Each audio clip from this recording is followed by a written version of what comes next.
In today's video, I'll teach you how to send disappearing photo on Instagram. So first of all, open the Instagram application. Make sure you're logged into your account. You can see over here Instagram has been opened. What you have to do is tap on the message icon that you can see at bottom. Now after you do that, you'll be able to see all of your chat messages over here. Tap on the chat where you want to send the disappearing photo. Now once you do that, you'll be led to this kind of interface.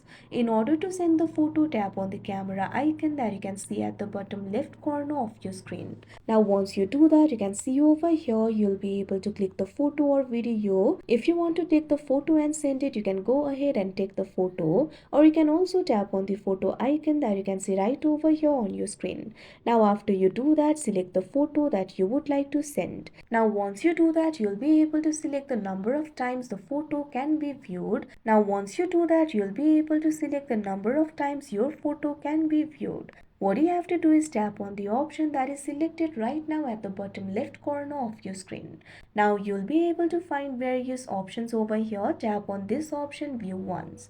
Now tap on the send option that you can see on the screen. Now you can see over here your photo has been sent. Now the recipient will only be able to view the photo once and it will be disappeared. So that is how you send disappearing photo on Instagram. I hope you found this video helpful. Thank you for watching.